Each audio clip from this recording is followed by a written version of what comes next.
Harka fuunee ashama akkam jirtu daawwattoota keenya kabajamoo fi jaallatamoo oduuf odeeffannoo yeroo kanaaf qindeeffannee qabannee isiniif dhiyaanneetii jirra.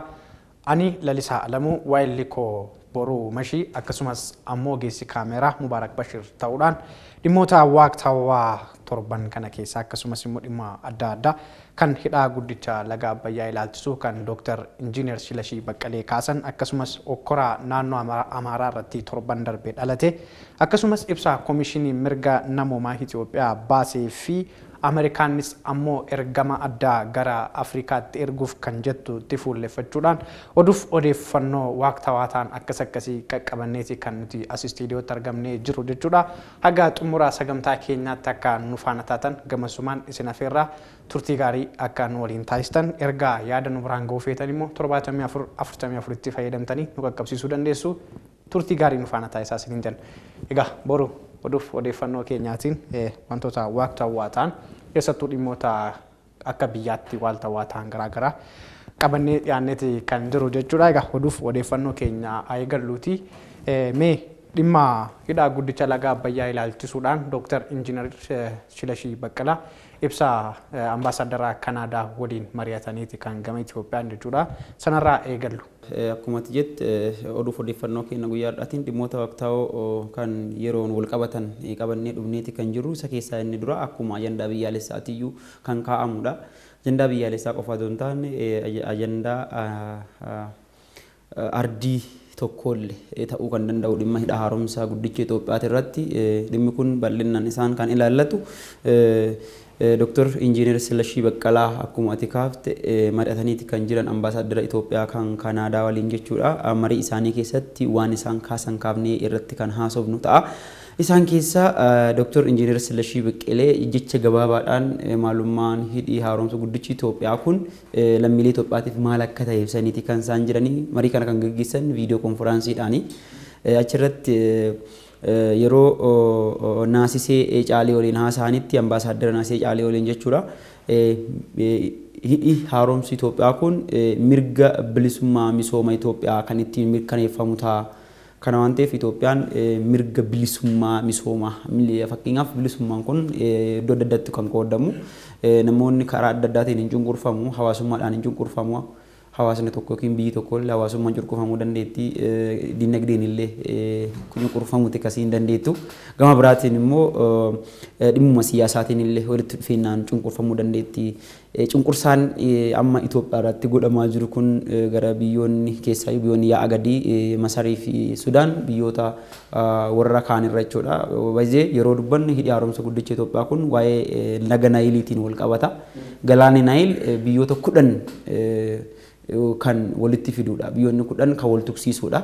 Kanumaan wal qabate addatti immoo irraa fayyadamaa kan turte kami'aan irraa qabdu Masariin Sudaaniin waliin ta'aniiti Itoophiyaa irratti yeroo ammaa kanatti hokkora garaagaraa gaggeessaati kan isaan jiran ololaallee ofaati kan jiranii kanuma wal qabate bilisummaa dinagdee kan Itoophiyaa irratti dhiibbaa dinagdee godhamaatiin jiru kana mirga bilisummaa dinagdee isii kan ittiin mirkaneeffattu ta'uu isaanii ibsanii jira. Itoophiyaan egaa dhimma kana waggaa kaastuu dhimma bilisummaatii fi misooma Itoophiyaati hidhaan guddicha Abbayyaa waggaa jedhanii Dr. Injiinar Silashii Baqqalee jechuudha.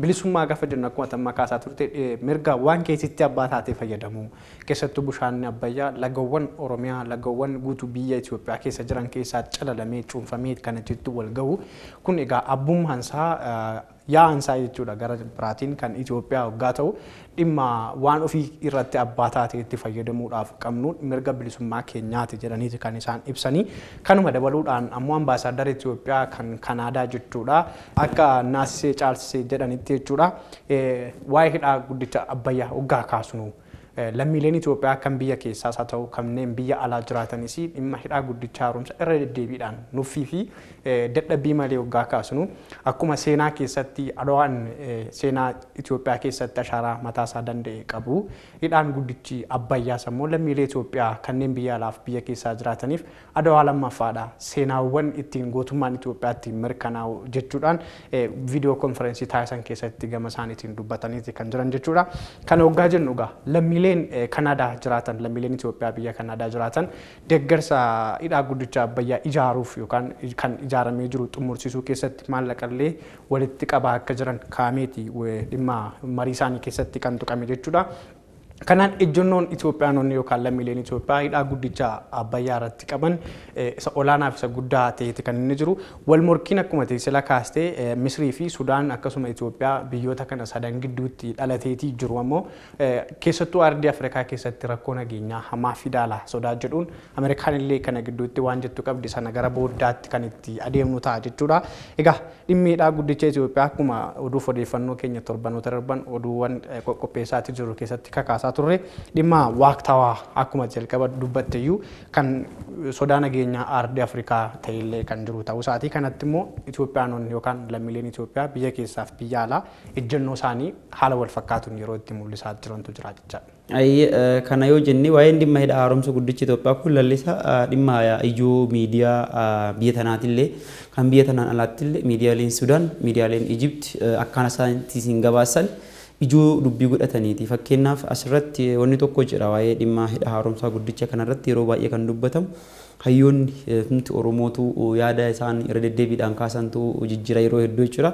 Kan isaan jedhan namoonni yeroo hundumaa cunqursanii buluu baran yookiin immoo addatti fayyadamu namoota humna namootarraa addatti fayyadamuu baran gaafa walqixxummaan dhufu jedhan walqixxummaadhaan jiraannu jedhan garbummaatti fakkaata kan jedhan hayyoon Oromoo jabaan tokkos kaasanii akka turan kan yaadatamudha.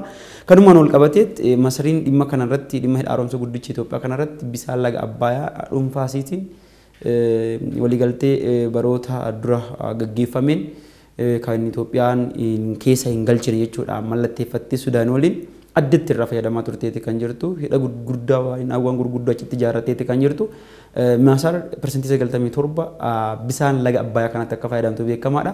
Itoophiyaan immoo waama takka irraa fayyadamtee hin beektu akkuma seenaa keessatti beekamu ministeera muummee biyyattii duraanii obbo Mallas Zeenaawiidhaan gaafa dhagaan bu'uuraa kaa'amuyyuu irra kaatee rifaatoo keessa kasiin galte lammiileen Itoophiyaa immoo yeroo sanitti ilaalcha siyaasaa hamaa ta'e kan wal dhiiban harkaa qabu turan yeroo sanitti akka malee kan yeroo ammaa kana caalaa haala rakkisaa keessa kan turan haa ta'utti garuu al tokkotti hoogganaa isaanii faana kaanii hiriiranii hidhicha dhachuutti gaafa kaan Ijipti gungummii si gaafa san ka'ee galte Masariin hanga ammaatti waliigaltee irra ga'uun dadhabamee akka dhimmi kun harkifataa deemu keessatti harki Ijiptii guddaa ta'uu kan hubannudha. Addatti waan fayyadamaa turteef walqixa haa fayyadamnu gaafa jedhan immoo mataa dhukkubbiin biraatti uumee jira. Dhimmi kun dhimma ijoodha. Akkuma kaaftee turte ministeera haajaa alaa Ameerikaa Antoonii Bilinken illee dhimma hidha haaromsa guddicha Itoophiyaatiin wal qabatee guyyaa kaleessaa ibsa kennaniiti kan jirani. Ibsa san booda kan itti deebinu qaba. Amma gara odeeffannoo keenya isa lammataatti yoo deemne gaarii natti fakkaata. Egaa dhimma hidhaa guddicha Abbayyaa yoo kaasne yeroon hedduudha kan jalaa fudhatu yeroo keenyatti fayyadamaa deemuudhaaf ammoo biyya keessatti egaa tibba darbe yookaan torban darbe keessaa hokkora naannoo Amaaraatti dhalateen egaa yeroo garaagaraatti dhimmi Oromummaa balaaleffatuu fi rakkoowwan adda addaatu dhalatee ture naannoo Amaaraatti jechuudha. San dura immoo dhimmi naannoo Amaaraatti godina addaa saba Oromoo akkasuma Shawaa Kaabaatti dhalatee tureen kan wal qabatee hiriirawwan torbee darbee irraa kaasuudhaan kun dhalateeti kan inni ture jechuudha. Haa ta'uti hokkora naannoo Amaaraatti dhalateetii ture sanaan hordofee akka Reuters qondaala naannoo Amaaraa tokko wabeeffachuudhaan gabaasetti jechuudha. Haga ammaatti lammiileen 200 ol ta'anii lubbuudhaan darbanii yookaan du'aniiru jechuudhaan gabaaseeti kan inni jiru jechuudha. Reuters qondaala naannoo Amaaraa tokko wabeeffachuudhaani. Asirratti amma Reuters wabeeffachuu miidiyaaleen adda addaa gabaasuu irratti argamu. Silaa waan kun hogganoota Itoophiyaa kallattiidhaan dubbisanii irratti dhimma kana gaafachuudhaaf kan itti dhiyaatuu fi hubannaa kan qabullee isaan ture. Haa ta'utti garuu miidiyaaleen biyya keessa biyya alaa jiranillee kan isaan jechaa jiran gabaasa Reuters hoogganaa qondaala olaanaa mootummaa tokko wabeeffatuun gabaase kana qabatanii banee jiranis sa'aatiiwwan muraasa dura guyyaa har'aa kana kanumaan wal qabatee BBC'n Reuters wabeeffachuun akka gabaasetti hokkoraa fi lola rakkoo nageenyaa kaabaa biyyattii bulchiinsa mootummaa naannoo Amaaraatii fi akkanumallee kutaa godina Shawaa Kaabaatii fi godina addaa saba Oromoo Kamiseefaatti raawwatame kanaan naannoo garaa xaayee kanaan ol qabate akkuma ati kaaftee turte namoonni hanga 200 du'uu hin oolan jedhu shakkiidha kan kaa'aniiti kan jedhani 200 ol kan ta'an jechuu isaaniiti. Gama biraatiin immoo qabeenya guddaan illee barbadaa'eeti jira. Akkuma beekamu viidiyoo adda addaatti ilaalaa kan turre qe'een saba Oromoo gubataa turte jirti waan ila keenyaan arginedha.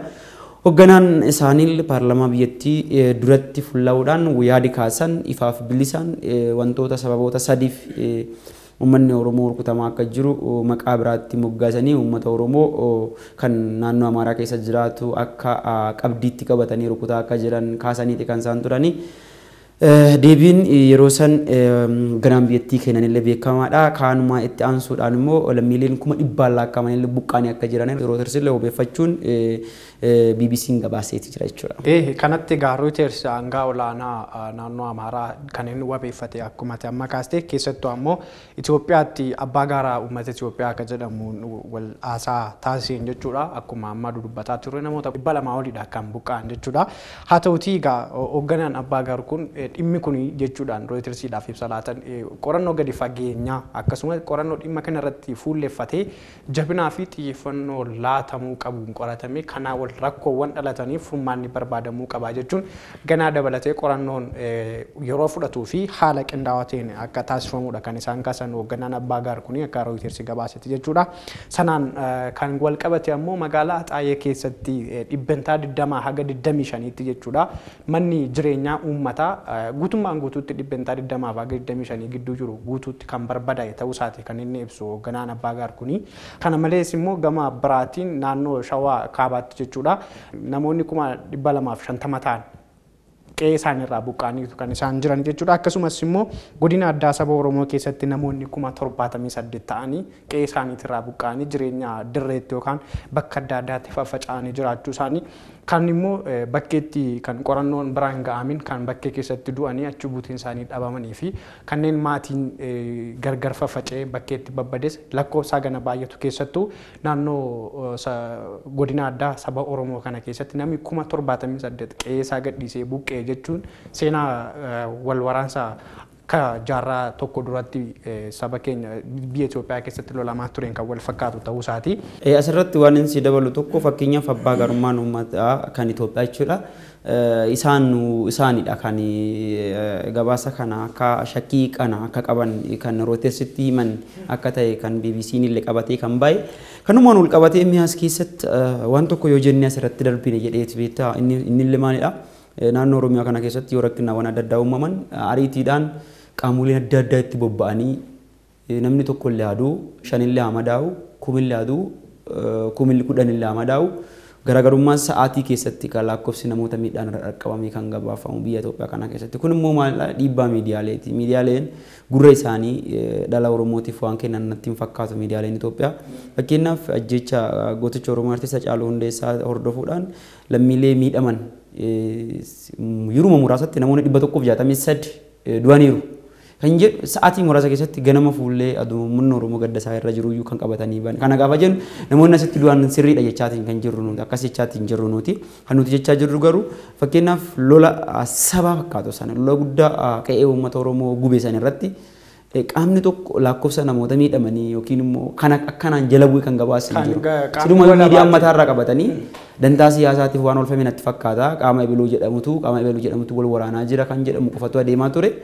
Hoogganaa isaaniiti baay'ee gadi bahee kan dubbate isu kanaan alatti qaamni tokko yoo dhalli Oromoo miidhamu qe'een Oromoo yoo miidhamtu gadi fageenyaan waan tokko hojjetu. Keessattuu qaamni walabatee dhimma kanarratti furmaata laachuudhaaf dhaabbatee gabaasa namoota du'anii gabaasa qe'ee isaaniirraa buqqaanii akkasumas immoo jiraachuu dhabuu isaanii namoonni mirkanaa'in kan adda baasee kaa'u dhibuunis rakkoo siyaasaa biyyattii keessa qaamni walaba gaafa jedhamu fakkeenyaaf qaama walaba yeroo jedhan ifaanatti hin fakkaatu. Fakkeenyaaf hooggantootni warri biyya bulchaa jedhan qaamni walaba ta'e haa qoratu gaafa jedhan qaamni walaba ta'e akkasiin barbaadan kun eenyudha jedhanii yeroo isaan gaaffiitti kaasan beekamaadha.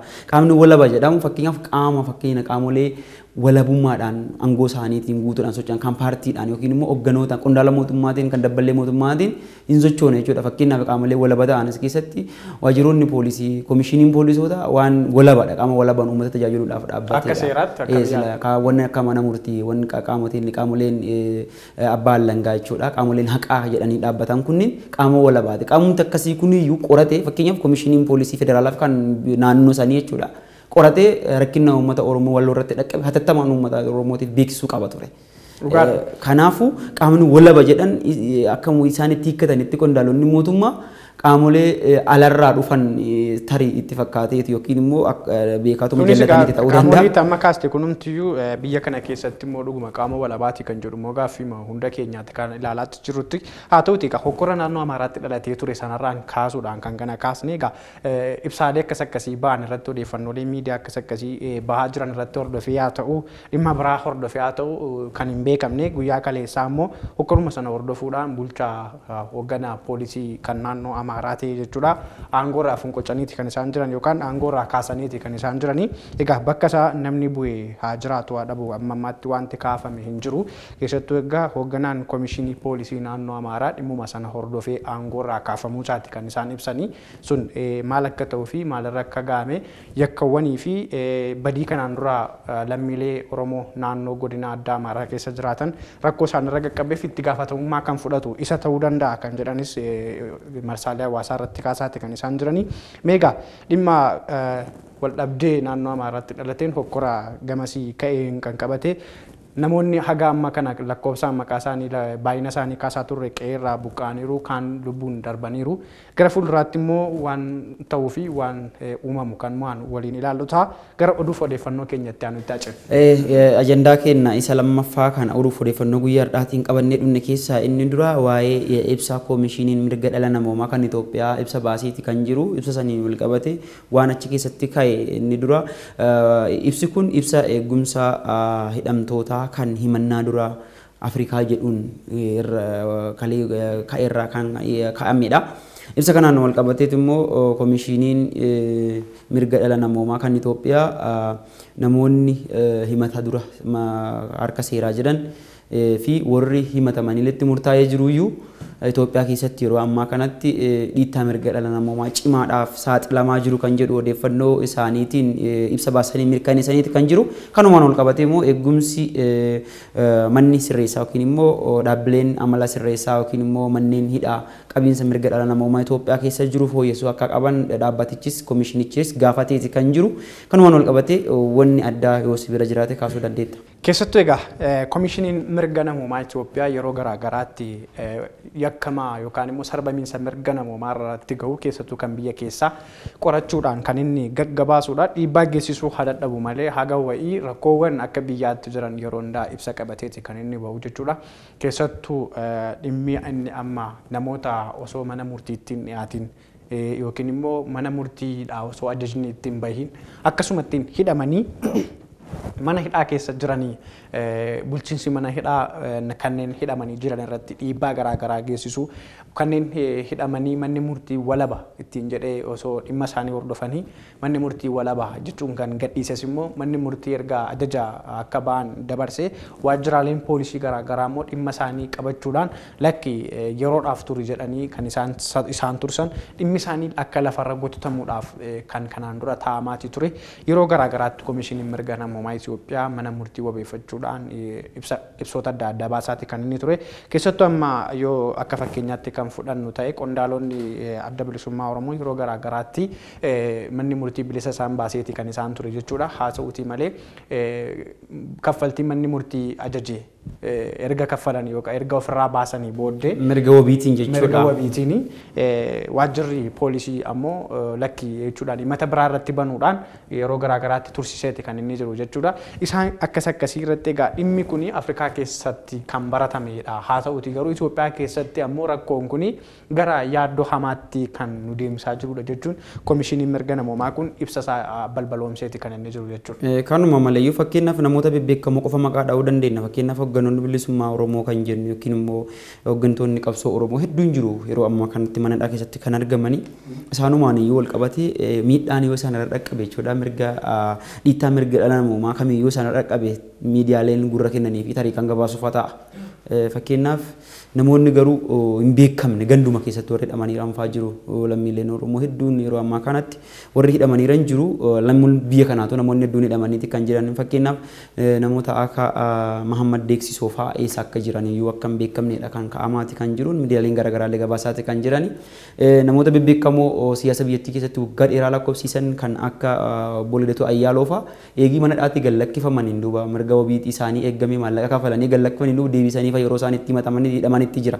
Namoota fakkeenyaaf hogganoonni qabsoo Oromoo hedduun isaanii kan manni murtii federaalaa gadhiisu immoo warri poolisiin Oromiyaa fa'aa qabanii yoo hidhan mul'ataadha. Komachaa tureera jiraadha. Komishinii mirga dhala namoomaa kun waan akkanaa kana kanumaan wal qabatee immoo hogganoonni amantaan mana murtii irra namoonni qabullee hir'ataati kan deemu. Ajajni mana murtii kan eeggamne yoo ta'e ofuma kee himattee ofuma kee tarkaanfii kan fudhattu yoo ta'e rakkisaa waan ta'uuf namoonni abdii murataati kan deeman dhaabbilee akkanaatirraa namoonni dhaabbilee akkanaatirraa yoo abdii muratan immoo haqni biyyattii laafataati kan deemu haala fuula hammataati kan deemu amantaa biyyi takka biyya qaama haqaa isiitirraa amantaa dhabde taanaan biyyarraa amantaa dhabdi lammiin immoo biyyarraa amantaa dhabde tokko immoo biyya eeguu keessatti gaheen inni baatu diqqaa ta'a waan ta'eef gama kanaan yoo irratti yaadame kan jedhu haga kana yoo jenne odeeffannoo keenya isa keenya kan itti aanutti darbuu dandeenya. Keessattuu egaa komishiniin mirga namoomaa gama isaatiin ka hedduudha kan inni dirqama isaa baataatii jiru jechuudha. Gama biraatiin komishiniin mirga namoomaa Itoophiyaa akka jedhetti namootni osoo ajaja mana murtiitii malee yookaan immoo ajaja qaama tokkootiin alaa hidhamanii jiranii mana hidhaa keessatti akkasumatti hidhamanii kanneen jiran adaraa yookaan immoo imaanaa poolisiin bakkeedhaa qabu mana amala sirreessaa yookaan waajjira poolisii wayii kaa'atee jirurra rakkoon garaagaraa qaqqabaatii jira. Sun immoo mootummaan gama isaatiin falaa akka itti kennu falaa waarawaa akka fiduu fi dhimma kana tattamaan akka furu jechuudhaan komishiniin mirga namoomaa Itoophiyaa kun ibsa baaseeti kan inni jiru jechuudha. Gama odeeffannoo keenya biyya alaatti haceenu. Gama odeeffannoo keenya biyya alaatti illee ceene dhimmichi dhimma Itoophiyaadhaan wal qabatu irra jiriisaatiin odeeffannoon guyyaa irraatiif akka biyya alaatti qabannee dhiyaanne inni dura ibsa guyyaa kaleessaa ministeerri haajaa Ameerikaa Antoonii Bilinkan baasan irratti waan tokko odeessiniiti kan dabarru odeessaa saniin Ameerikaan ergama addaa tokko gaanfa Afrikaatti ramaduuf akka jirtu guyyaa kaleessaa ibsa baasee ministeerri haajaa Ameerikaa mirkaneesseetti kan jiru kun immoo sababoota achitti ergama addaa erguudhaaf gaanfa Afrikaatti erguudhaaf yaadan dhimmi hidha haaromsaa guddichi Itoophiyaa yaaddoo keessa nagalcha kan jedhu gaanfa Afrikaa jeequu malaa kan jedhu kan kaasanii kanumaan wal qabate pirezidaantiin Masar jechuudha. Yoo Itoophiyaan bisaan kan ariitiidhaan akka waliigaltee irra dongeen kan guutu ta'e naannawa san irratti jeequmsi guddaan uumamuu danda'a kan jedhan isaan kaasanii turan kanumaan wal qabateetti natti fakkaata. Gama biraatiin immoo muddama daangaa Itoophiyaa fi Sudaan jidduutti yeroo muraasa dura mudatee tureen hammaataa deemuu isaatiin wal qabatee gama biraatiin immoo rakkoo tasgabbii dhabiinsa Itoophiyaa keessatti mudataatiin jiruun wal qabate ergama addaa tokko gaanfa Afrikaatti ramaduuf hin dirqamna kan jedhan kaasanii kun immoo akka hammeenyaatti akka nu jalaan laallamne hirmaannaan Ameerikaan gootu as keessatti tasgabbii uumisaaf kan fayyadu malee kan miidhuu miti kan jedhan Antoonii Bilinkan kaasaniiti kan isaan jirani. Kanarratti ammoo yeroo garaagaraatti Itoophiyaan dhimma hidhaa guddicha Abbayyaa irratti ibsa isheen baasaati turteeni Sudaanii fi yookaan immoo Misrii dhimma hidhaa guddicha Abbayyaa gaafa mari'annu marii sadeenii yookaan gaanfi Afrikaa kan jedhaman akka Afrikaan Yuuniiniin alatti gamtaa Afrikaatiin alatti dhimmi hidhaa guddicha Abbayyaa akka ilaalamu kan barbaaddudha Misrii jechuudhaan Itoophiyaan Misriin qomatti dhimma kana ilaalchisuudhaan Itoophiyaan waan jettee hin jiru dhimma Ameerikaan ergama addaa kana gama Afrikaatti erguudhaaf fuulleffatte irratti jechuudha. Garuu Ameerikaan akka jettutti nageenyi akkuma sira dubbataa turre hidhaa guddicha Abbayyaa irratti wal dhabdeen yaadarra jiru gara wal dhabdee waraanaatti ce'aati kan inni jiru akka uumamuu danda'a waraanummaa danda'a kan jedhu shakkiin guddaan jira. Sanaan immoo ardittiin balaa hamaa keessa bu'u malti kan jedhu sodaa ka'uurraadhaani dhimma daangaa Itoophiyaa Sudaanii fi Itoophiyaa gidduu jiru sun egaa dhimma daangaa irratti kan fuulleffatedha. Itoophiyaadhaaf Sudaan egaa dhimma lama irratti wal dhabaatti kan isaan jiran kana yoo kan ilaallu ta'e tokko dhimmi hidhaa Abbayyaa qofaatti kan jirudha. Inni lammaffaa immoo dhimma daangaati. Kanaan kan wal qabate Itoophiyaan Itoophiyaan gama biraatiin lolota biyyoota ollaa gama sadii kan isheen keessummeessaatii jirtu fakkaata jechuudha. Kan egaa yoo deemee jedhu rakkoo hamaa fiduu danda'a sodaa jedhurraan kan qabu Ameerikaan egaa dhimmoota garaagaraa keessa galuudhaan kan isheen beekamtu dhimma Itoophiyaaf Sudaaniif akkasuma Misir gidduu seentee dhimma kana ergama addaa ergaati kan isheen jirtu. Kanaanis ammoo Antoonii Bilinken gama isaaniin akkuma tamma dubbattee ergamni kun nagaa fi jaalala biyyootaa kan mirkaneessu ta'uu isaa kaasaniiti. Egaa kanarratti dhimmechallee dhiyeennaan hordofuudhaaf kan nu tajaajilu ta'a kan jedhan kaasaniiti kan isaan jirani. Hagana yoo jennu immoo odeeffannoo keenya kan biyya alaa biraatti yoo darbine pirezidaantiin Ameerikaa Joo Baayiden jechuudha guyyaa jimaata darbee dhimma kana kaasaniiti kan turre kana durallee jimaata darbee pirezidaantii Tarkii Rasiib Xaayib Erdogaanitti yeroo jalqabaatiif eega gara aangootti ammajjii 20 gara aangootti dhufaniin as jechuudha. Yeroo duraatiif bilbilaan waliin haasaaniiti kan jiran haasaan isaanii sunis gaarii hin turre inni illee maali kan jedhu Tarkiin bara waraana addunyaa tokkoffaa keessatti bara 1915 jechuudha waraana addunyaa akka beekamu 1914tti kan inni eegale san keessatti immoo Tarkiin waraana Ottoman Tarkiitiin yeroo san hoogganamuun lammiilee Armeeniyaa miliyoona 1.5 ta'aniif fixiinsa sanyiitiif saaxilteetti kan jirtu anammoo wanta kana akka fixiinsa sanyii yookiin duguggaa sanyiitti rikooganaayiz gochuuf hin deema jedheetti bilbilee kan itti hime. Kanumaan ol qabatuudhaan immoo sa'aatii muraasa keessatti yookiin garaagarummaa sa'aatiiwwan 10 wayii ta'anitti immoo Joo Baayiden rikooganaayiz godheeti kan jiru yookiin immoo ajjechaan kun kan sanyummaati jechuudhaan kan inni mirkaneesseeti kan inni jiru kanumaan ol qabatuun immoo pirezidaantiin Tarkii Rasiib Xaayib Erdogaan immoo waan kana waakkataniiti kan jirani wanni kun waan fudhatama hin qabne akka ta'e gaggataniiti kan isaan jirani. Gama biraatiin ammoo kun maaliif wal qabata kan jedhu Rasiib Xaayib Erdogaan dhimma waraana Karabaakiitiin kan wal qabatu isaan kan jedhan fakkiin gamtaan Awurooppaatiin isaanii machaatti kan ture Tarkiin yeroo ammaa kanatti Azerbaajaan gargaaruudhaan Armeeniyaan akka lolamtu godhaati kan jirtu kan isaan jedhani Armeeniyaan yeroo hedduutti bulchiinsa Karabaakii jalatti hoggansa jiran 13 kan ta'a caalan to'achuudhaan to'adhee jira kan jettu ibsa baasaate kasiin turte haa ta'utti garuu dhiibbaa Tarkiin godhaa jirtuun miidhaan cimaan rageeffamaa akka jiru dhiibbaan Armeeniyaan gabaasaate kan turte dhimmicha walitti fiduudhaaf kan godhamedha kan jedhu immoo Rasiib Xaayib Erdogaan deebiillee kennaniiti kan jiran. Egaa kanarratti Joo Baayiden dhimma Armeeniyaa kana kaasuudhaan yeroo ammaa kana tuqaatii jiranii wal dhabdee yookaan biyyootni Ameerikaadhaaf Tarkiin waliin qabanii duraan ulaaffataadha yeroo ammaa kana immoo gama holola biraatti ciyaate kan inni jiru jechuudha. Egaa dhimmi lola yookaan godaannisa waraanaa kanaan dura jaarraa tokkoof yookaan jaarraa 2-3 lakkaa'ate duubatti deebi'anii godaannisa yookaan madaa waraanichaa soquudhaan wal waraansa haaressuu kun yeroo adda addaatti kan baratamaatii turedha. Joo Baayiden dhimma kana kan isaan foncolanii kaasuudhaaf yaadan sababni isaa ifa akka ta'ettidha kan miidiyaaleen garaagaraa kaasaatii jiranii haa ta'uti malee garuu dhimma kana hordofuudhaan yeroon keenyas ga'aatii waan jiruuf kan daawwattoota keenya biraan oduuf odeeffannoo keenya biraa yookaan oduu keenya biraatiin kan biraan geenyu ta'a. Egaa kana yoo jenne ni ga'a. Inga odeeffannoon keenya guyyaa har'aa akkuma daawwattoonni keenya hordofaa turan kana fakkaata jechuudha. Egaa keessattuu dhimmoota Abbayyaa irratti kan ilaalchisee dhimma ejjennoo Ameerikaan ergama addaa biyyatti erguudhaaf yaadduu fi hokkora naannoo Amaaraa ilaalchisee akkasumas ammoo koomishiniin mirga namoomaa yaaddoo hidhamtoota yookaan sarbamiinsa mirga namoomaa otoo manni murtiin dabarsin irra gahaa jiru ilaalchisee kennee akkasumas dhimma Ameerikaadhaa fi Tarkii odeeffannoo akkasiidha kan daawwattoota keenya biraan ga'aatii turre. Kanumaan haa xumurru daawwattoota keenyatti nagaa dhaammanna. Egaa kabajamtoota daawwattoota keenyaa oduuf odeeffannoon keenya kan guyyaa har'aa qabannee dhiyaanne kana fakkaata Anboruu Mashiitii kana waliin ture immoo waa'elli kiyya Lallisa Alamuutii ogeessi kaameraa ammoo Mubaarak waliin ta'uudhaan odeeffannoo guyyaa har'aa kasin biraan geenne waan daawwattaniif galata guddaa argadhaa. Koronoo vaayirasiitii irraa jabaadhaa of eegaa. Koronoo vaayirasiin yeroo ammaa kanatti hammaateeraan dhaamsa kenna ta'a. Qophiin Finfinnee Integrated Broadcasting kan biroo immoo kan itti fufu ta'a. Fayyaa bulaa.